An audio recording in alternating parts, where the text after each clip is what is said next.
মানুষ পৃথিবীতে সুখে থাকতে চায়, চায় কিনা? আমার প্রশ্নের উত্তর দিবেন। পৃথিবীতে সকলেই সুখে থাকতে চায়। তার বাসস্থানটা ভালো হোক, তার খাবার দাবার উন্নত মানের হোক, তার চিকিৎসা ব্যবস্থা উন্নত মানের হোক, চায় না? এই জন্যই তো এই উন্নত মানের সবকিছু চাওয়ার কারণে মানুষ ক্ষমতা দখল করতে চায়, প্রধানমন্ত্রী হতে চায়। কেন জানেন? কারণ প্রধানমন্ত্রী যারা হয় যারা রাষ্ট্রের সবচাইতে উন্নত মানের জীবন ধারণ করে। প্রেসিডেন্ট ডোনাল্ড ট্রাম্প, তারপরে আপনার রাশিয়ার পুতিন, এরা এমন এমন খাবার খায়, 100 গ্রাম খাবারের দাম 1 লক্ষ টাকা। এরপরে পাওয়া যায় না। এটা এক ধরনের মাছ আছে, এই মাছটা একবারই ডিম দেয়, আবার ডিমটা সংগ্রহ করাটা অনেক কঠিন। 100 গ্রাম 150 গ্রাম এই ডিমটা সংগ্রহ করে, মানে যারা বাজারজাত করে, 100 গ্রাম 150 গ্রাম এই ডিমের দাম 1 লক্ষ টাকা, 1.5 লক্ষ টাকা।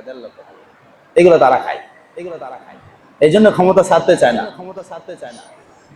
তো মানুষ উন্নত মানের জীবন ধারণ করতে চায়, ভালো খেতে চায়, ভালো পড়তে চায়, তার চিকিৎসা ব্যবস্থাটা যাতে ভালো হয় এই ফিকির করে। কথা ঠিক কিনা?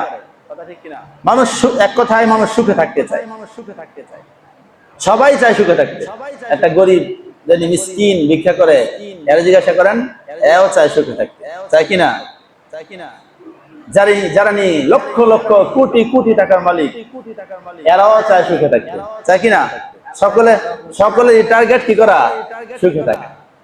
এখন আমি আপনাদেরকে বলি, মানুষ কি দুনিয়াতে থেকে সুখের সন্ধান পায়? পায় না। একটা ঘটনা শোনাই।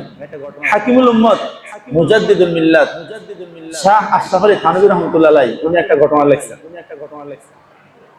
আমি ঘটনাটা পড়েছি মুসলমানের হাসি, একটা কিতাব আছে, এই কিতাবের মধ্যে থানভী রাহমাতুল্লাহ আলাইহির উদ্ধৃতি দিয়ে এই ঘটনাটা এই কিতাবের মধ্যে এনেছি। এক ব্যক্তির খুব শখ, খুব ইচ্ছা যে উনি খিজির আলাইহিস সালামের সাথে দেখা করবেন এবং খিজির আলাইহিস সালামকে দিয়ে দোয়া করাবেন। মানুষের অনেক কত রকমের ইচ্ছা থাকে না? তো এই লোকটা শুনছে যে খিজির আলাইহিস সালাম আছেন, ওনার সাথে চাইলে মানুষ দেখা করতে পারে, কিন্তু কঠিন কষ্টসাধ্য। তো এই লোকটা ইচ্ছা যে কষ্টসাধ্য হোক, এরপর আমি খিজির আলাইহিস সালামের সাথে দেখা করব। বিভিন্ন ওলামায়ে কেরামের কাছে যাই না, বিভিন্ন আমল টামল যেভাবে দেখা করা যায়, যা যা পন্থা আছে সবই এই লোকটা অবলম্বন করলো। হ্যাঁ, এখন আল্লাহ তাআলা তার চেষ্টা আল্লাহ তাআলা পুরা করলেন, আল্লাহ তাআলা তাকে সফল করলেন। একদিন খিজির আলাইহিস সালামের সাথে তার দেখা হইল। দেখা হওয়ার পর খিজির আলাইহিস সালামকে বলতেছে, হযরত, আমি অনেক দিন ধরে চেষ্টা করতেছি যে আপনার সাথে দেখা করব, আপনাকে দিয়ে আল্লাহ তাআলার কাছে দোয়া করাবো। তো খিজির আলাইহিস সালাম বললেন, আচ্ছা তুমি আমাকে দিয়ে কি দোয়া করাতে চাও?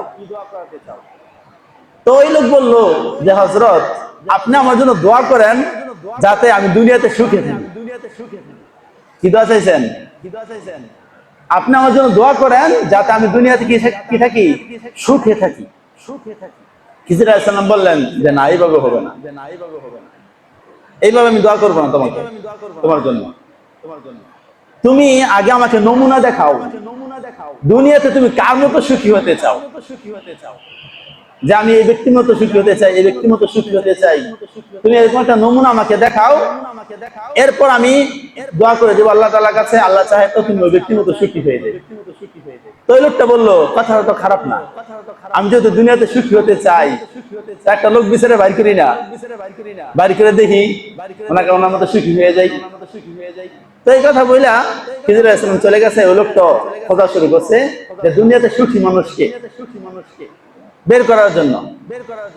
এই যে ঘুরতেছে শহর বন্দর, হ্যাঁ, গ্রাম নগরে ঘুরতে ঘুরতে ঘুরতে ঘুরতে শেষ, সুখী কোনো মানুষ পায় না যে আমি এর মতো হমু,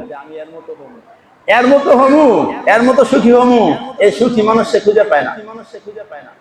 এক পর্যায়ে হাঁটতে হাঁটতে ক্লান্ত অবস্থায় বাজারে গেছে,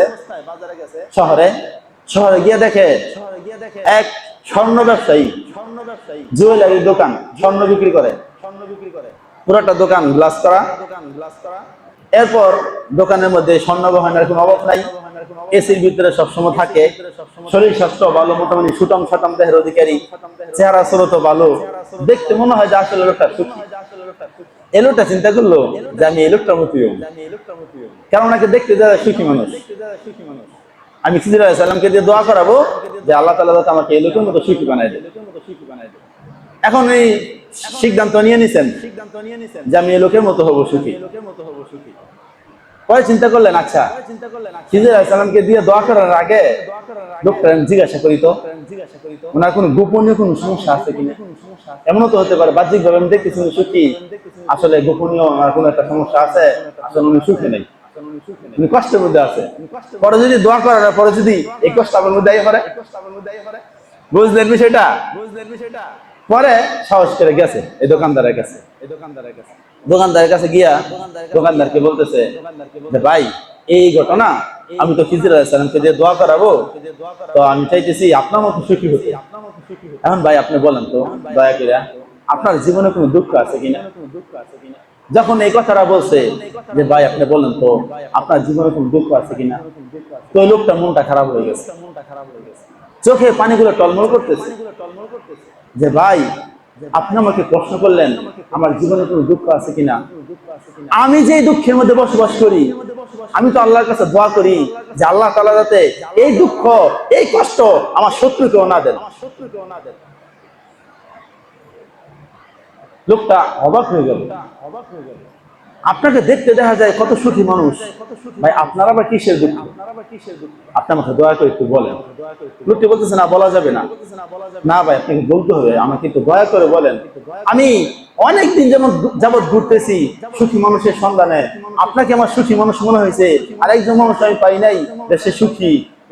এখন আপনার কি দুঃখটা, যে দুঃখটা আপনার শত্রুর জন্য আপনি চান না, আপনি একটু দয়া করে বলেন। ভাইয়ের আমার বন্ধুরা আমার লোকটি ঘটনা শোনাইল। কি ঘটনা? লোকটি বলল যে ভাই আমি একটা খুব সুন্দরী মেয়েকে বিবাহ করেছি, তার সাথে তাকে পছন্দ করে আমি বিবাহ করেছি, মেয়েটা অনেক সুন্দরী। তো আমাদের সংসার খুব ভালো চলতেছিল, সেও আমাকে ভালোবাসে, আমিও তাকে ভালোবাসি, খুব মিল মহব্বতে আমাদের সংসারটা চলতেছিল।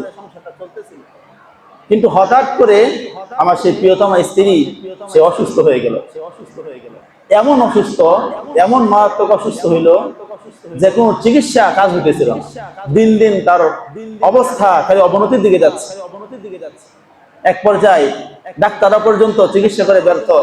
ডাক্তাররা পর্যন্ত বলতে লাগলো যে আপনার স্ত্রীকে মনে হয় বাঁচানো সম্ভব হবে না, যা যা খাইতেছে খাওয়া ময়া দেন। তখন আমি একবার আমার স্ত্রীর কাছে গেলাম, দুজনের মধ্যে খুব ভালোবাসা ছিল, মিল মহব্বত ছিল। আমি যে বসে বসে কাঁদতেছি আমার স্ত্রীর পাশে। তো স্ত্রী এক পর্যায়ে বলতেছে আপনি এভাবে কাঁদবেন না, দেখবেন এই মরে যাওয়ার পর আপনি একটা বিবাহ করে নেবেন, আপনার জীবনটা আবার সুন্দর হয়ে যাবে। তো লোকটা বলতেছে না তুমি মারা গেলে আমি জীবনও বিয়ে করবো না। আচ্ছা স্ত্রী বলছে আচ্ছা আগের কথা বলে লাভ নাই, আপনার স্ত্রীর প্রয়োজন আছে, আমি মারা গেলে আপনি বিবাহ করবেন, সবার আপনি বিবাহ ছাড়া থাকতে পারবেন না। আগের কথা শুধু সময় নষ্ট করলে আপনি কাঁদেন। তো লোকটা বলতেছে যে আমি কোনোভাবেই আমার স্ত্রীকে বুঝাইতে পারতেছি না যে আমি তুমি মারা গেলে আমি বিবাহ করবো।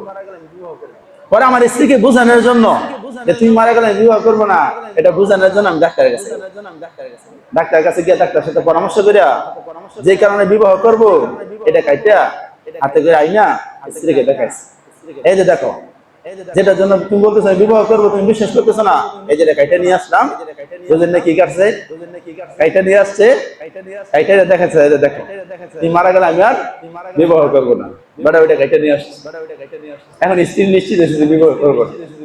দেখেন আল্লাহর কি কুদরত, কয়দিন যাইতে না যাইতেই এই স্ত্রীর শরীর ভালো হতে শুরু করছে। আস্তে আস্তে আস্তে আস্তে আস্তে আস্তে এই স্ত্রী পুরো পরিপূর্ণ সুস্থ হয়ে গেছে। আবার আগের সেই রূপ যৌবন সবকিছু স্ত্রীর মধ্যে ফিরে আসছে।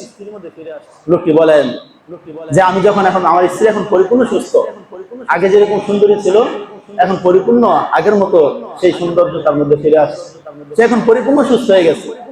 কিন্তু ভাই এখনো সে আমাকে ভালোবাসে, আমিও তাকে ভালোবাসি।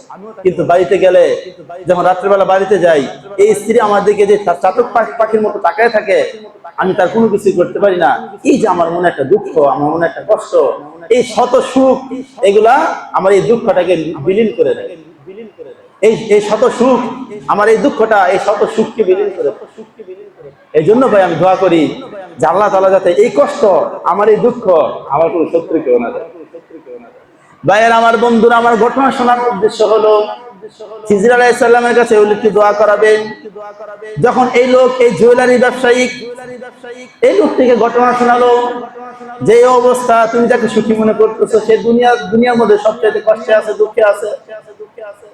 তখন লোকটি বুঝে ফেললো যে না না, দুনিয়াতে সুখে থাকার জায়গা না, দুনিয়াতে কেউ পরিপূর্ণ সুখী হতে পারবে না। কথা বলেন ঠিক কিনা? সুতরাং আমি খিজির আলাইহিস সালামকে দিয়ে দুনিয়ার কোনো দোয়া করাবো না। খিজির আলাইহিস সালামকে দিয়ে আমি দোয়া করাবো আল্লাহ তাআলা যাতে মরার পর আমাকে জাহান্নাম থেকে মুক্তি দেন, আমাকে যাতে জান্নাত দান করেন। সুবহানাল্লাহ বলেন। খিজির আলাইহিস সালামকে দিয়ে দোয়া করলেন যে হযরত, আপনি আমার জন্য দোয়া করেন, আমি দুনিয়ার কোনো কিছু চাই না, আল্লাহ তাআলা যাতে আমাকে মরার পরে মাফ করে জান্নাতে দিয়ে দেন। সুবহানাল্লাহ বলেন।